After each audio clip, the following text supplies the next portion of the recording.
Hello, it's time for Combat Patrol Carnage.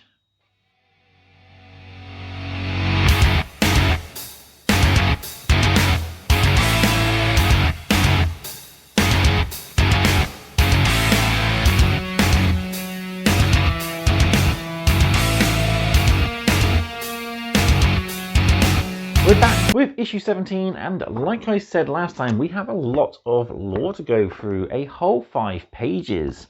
So a short story and 4 awesome articles to cover. So I'll try to get through that as quickly as I can. So before we hit the table and do our reading, don't forget to do all the usual, like the video, subscribe to the channel, and drop me a comment down below. What's your favourite aspect of the magazine, and are you enjoying all the videos, or are you some of the few that have said that they're not too keen on the lore videos? Let me know, and they may or may not continue depending on the viewing numbers. I do get quite a few views, over 60 on most of them, which is good. So obviously some people do enjoy them. Let me know if you are one of those in the comment section down below. Finally, Combat Patrol Carnage is proudly sponsored by Warbay.shop, your one-stop supply for all your hobby needs. They have a large selection of new and used models for various different armies and game systems. They also stock gaming aids and your painting hobby supplies as well. They're also stockists of Combat Patrol magazine, so if you want some extra issues, check the link in the video description and grab yourself some pre-orders while you can. So, without further ado, let's head to the table and we'll read our new lore articles.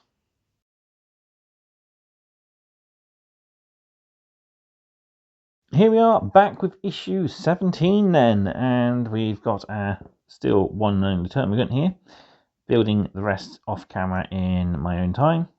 So we'll put them to the side, as we won't be needing them this for the rest of this issue, as we have only a small battle to do. But today we are here for our lore articles, so I'll adjust the camera and we can dive straight on in. So, diving in then, life in the Imperium. Life in the Imperium is a miserable ordeal. From the lowest dregs worked to death in back-breaking labour to nobles and lords caught in endless intrigues. None can escape the Imperium's cruelty. True happiness stems only from duty. Labourers operate vast machinery within a hive city. So as you can see, very unkempt clothes, mining armour, sort of like plates of body armour for being able to be hooked up to large machines, putting on chains and stuff. Not a very nice way to spend your existence. The Imperium is built on fear and brutality. Its purpose is to produce soldiers and weapons, and it is so riven with inefficiency and dysfunction that there is no way for its citizens to do anything else. For most Imperial subjects, life is a cycle of endless toil. They are surveilled constantly, with any lapse in faith or reduction in work met with harsh punishment. They are rendered fearful, suspicious, and full of hatred by the invective of priests and blaring propaganda. They are poisoned by the dying atmosphere of their decaying worlds. Those who survive never thrive, but they do become hardy, hateful, and dedicated only to the Emperor and the worship of death. This suits the Imperium well. Such creatures make for fine warriors, and as the dead pile up, more warriors are always needed.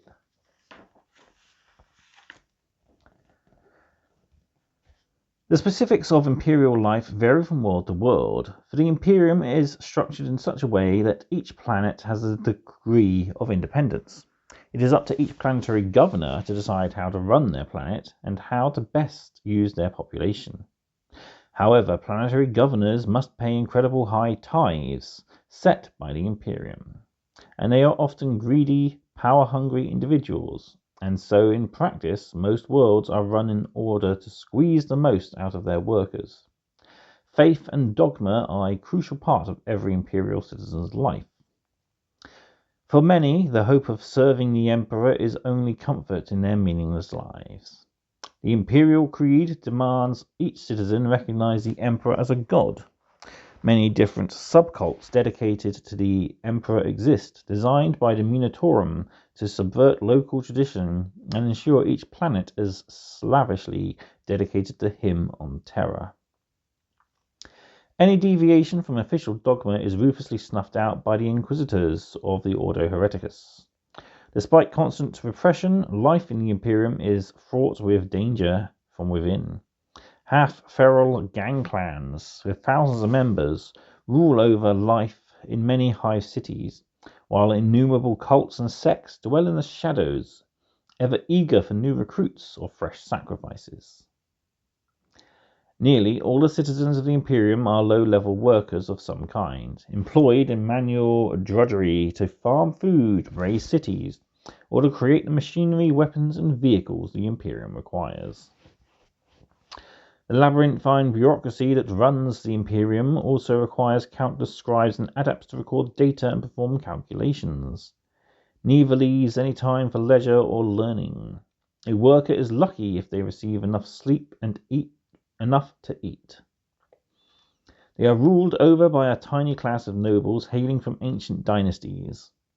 However, rank is no protection. Even planetary governors are paranoid and watchful, for at any moment they could be replaced by a more pliant subject or assassinated by an ambitious scion. Even for those who are not directly employed as soldiers, the threat of war looms over every world.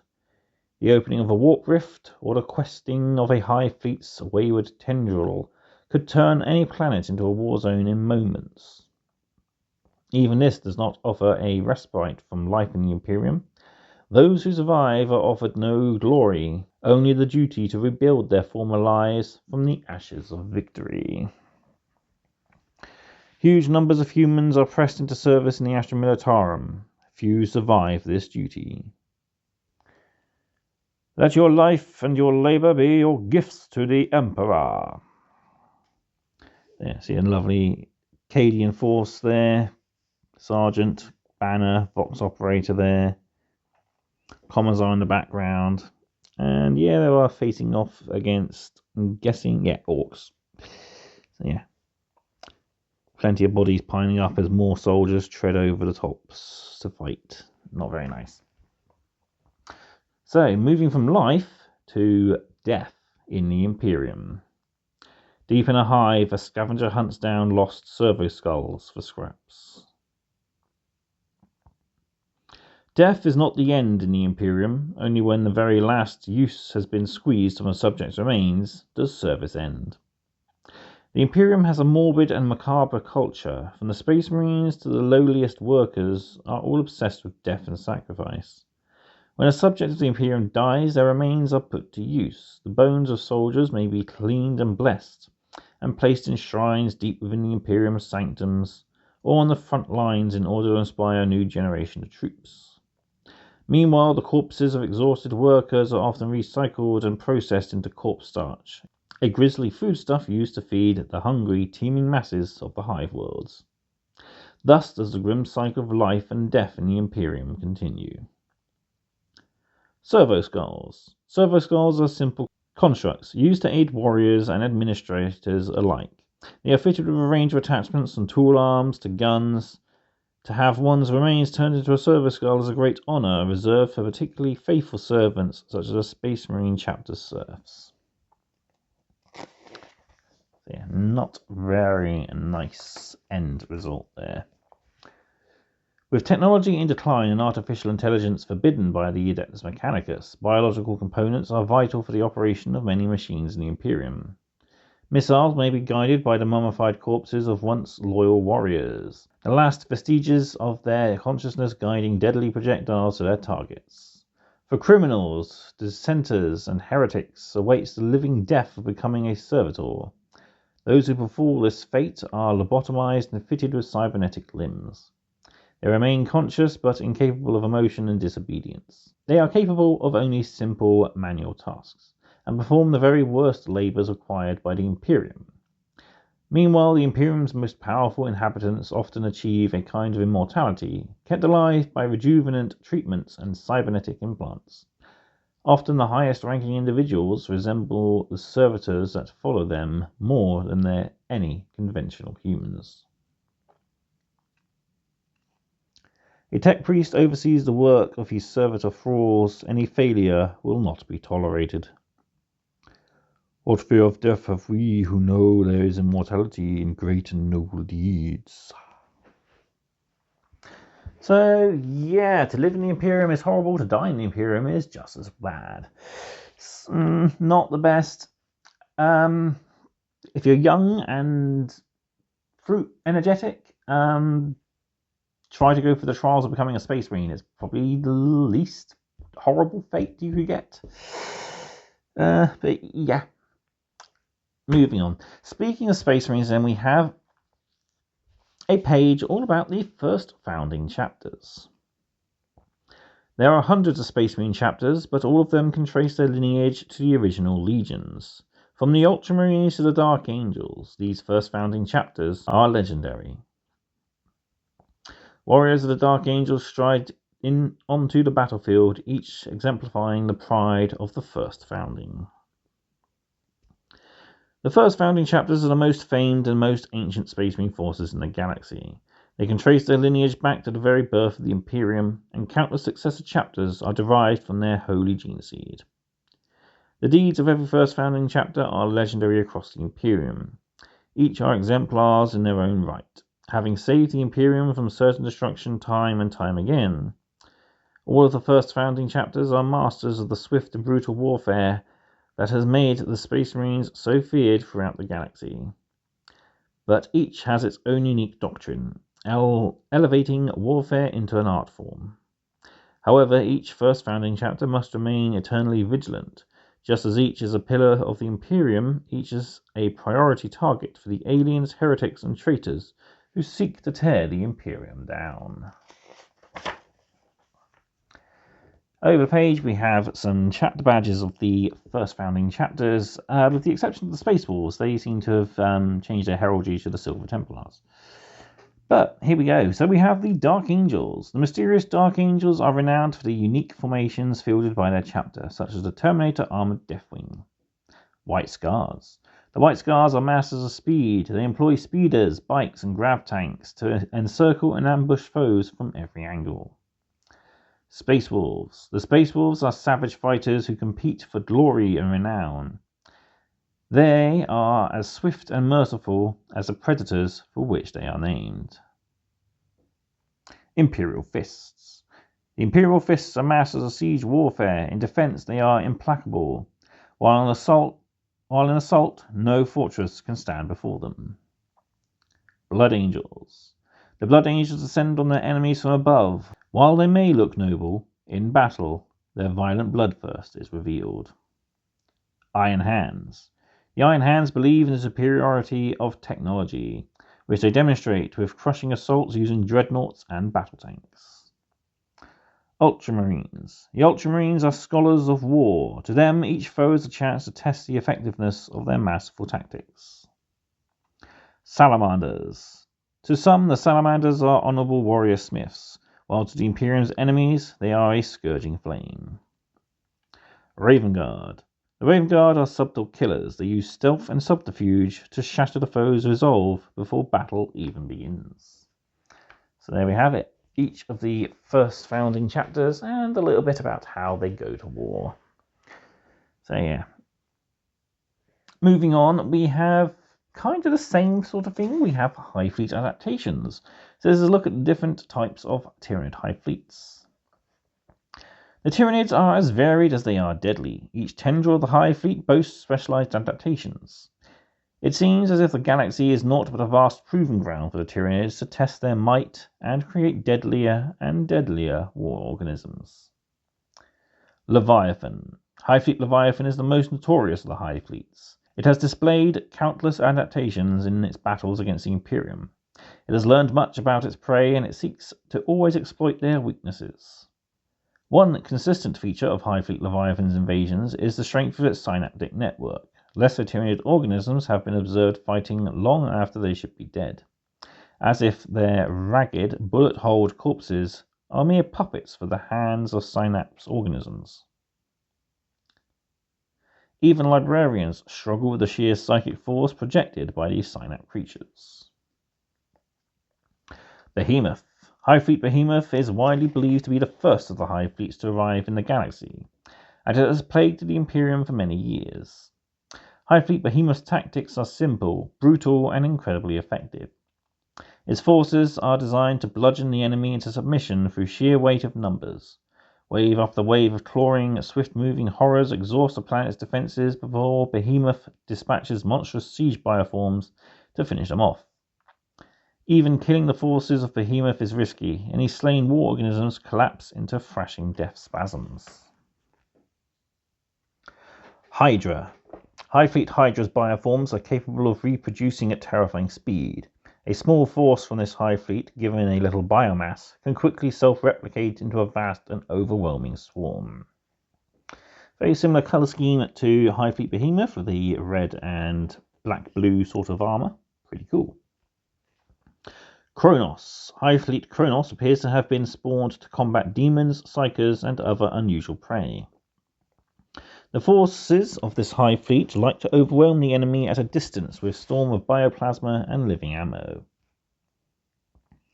Kraken. Hivefleet Kraken is cunning, even by the standards of the Tyranid Hivefleets. Kraken swarms endlessly probe a prey like the talons of a large claw, always seeming to find the weakest points in the enemy line to overwhelm and attack. Jormungandr. Hivefleet Jormungandr strikes from below. When invading a planet, its forces will burrow deep underground, creating vast networks of tunnels from which burrowing war organisms can launch unexpected attacks or bring fortifications crushing down. So yeah, some of the different Hivefleets and how they go to war. Personal favourite, of course, as I've always mentioned, is Hivefleet Kraken. I love their colour scheme and the fact that they have a lot of vanguard organisms and warrior bioforms as well. Pretty cool, as I like to field a lot of those myself. Finally then, we have a short story, Tools of War. Munitions Manufactorum 8879D was one of the smaller factories in this sector. It didn't bother Jan. While his factory's output of lasguns was measured in the hundreds of thousands rather than the millions, he was a humble man and content by his lot. Besides, 8879D was a lot better than the manufactorums in the lower hive. Jan had a full half hour before every shift in which to pray, and, on holy days, he received a corpse starch ration in the mornings as well as the evenings.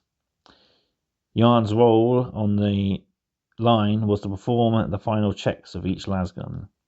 The weapons were built in the deep manufactorum under the watchful gaze of the machine priests.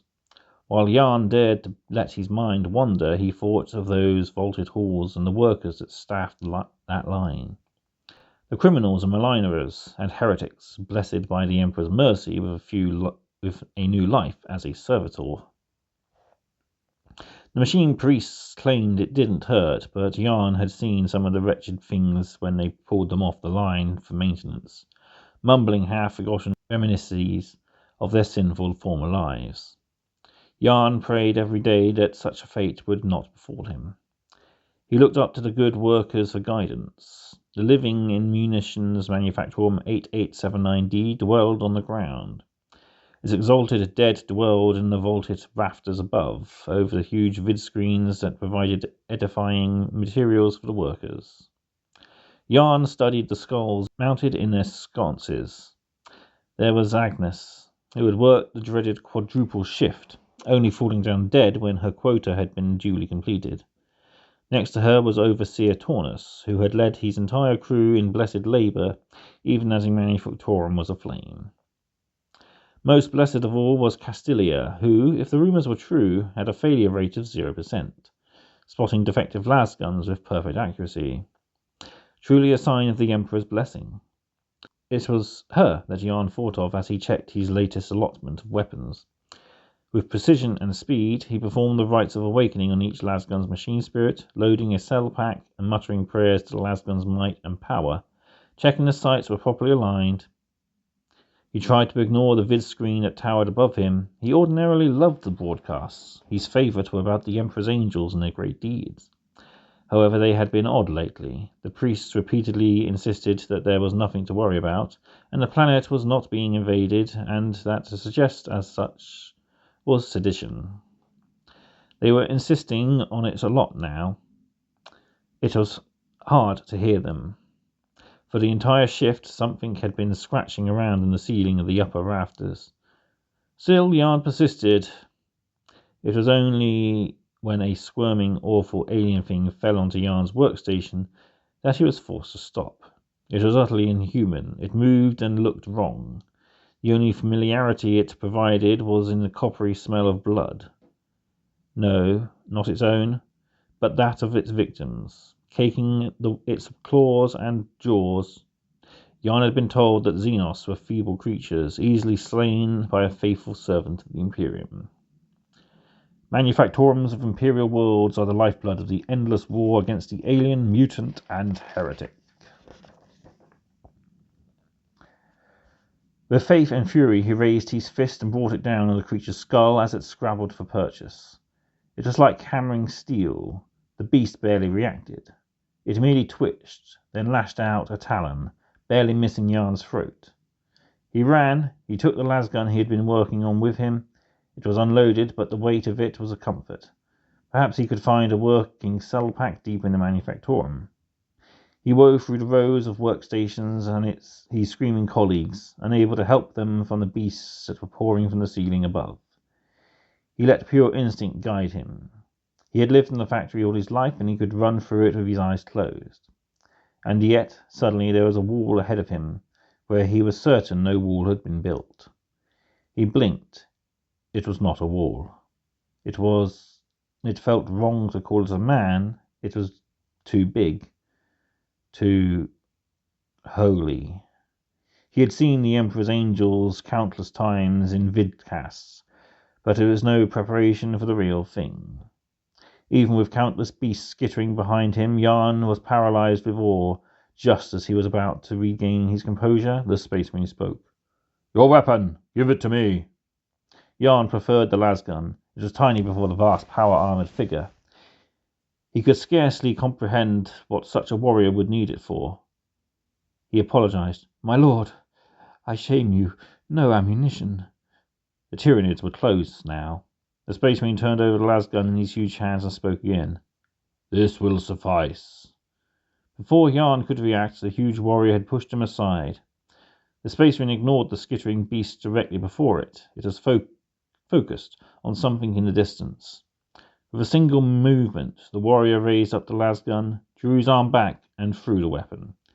It sailed through the air like a missile, imparting the vast force of the Space Marine had imbued it with into the huge creature in the distance with a sickening crack. Something had happened. The beasts quivered as if lost. The Space Marine pulled Yarn to his feet. "Now, I'll need more weapons. Follow me." The Space Marine strode through the horde, and Yarn followed behind. A Space Marine strike force arrives to relieve a beleaguered Hive city from an invasion of Tyranid forces. P756D83CQ21, Hive down. On Stygius, the Tyranids targeted Hive cities first, looking to rob the Imperium of its manufacturing capacity and its citizens. So there we have it. That was our short story, and quite an interesting one. Hopefully there will be more to come, as it's left me with a cliffhanger. Will Yarn survive, and who is the mysterious Space Marine? So yeah, hopefully a future article will reveal more. But there we have it. That is it for issue 17's lore articles. I hope you've enjoyed them. Personally, I do like that we are now looking at different splinters of Hivefleet and chapters of the Space Marines. Gives you guys something to think about on how to paint your own models if you haven't painted them as of yet. As for me, I'm going to be painting most of these combat patrols as the magazine suggests. So stay tuned for future episodes. And all that's left to do is say thank you all for watching, and I will see you next time on more Combat Patrol Carnage. Goodbye.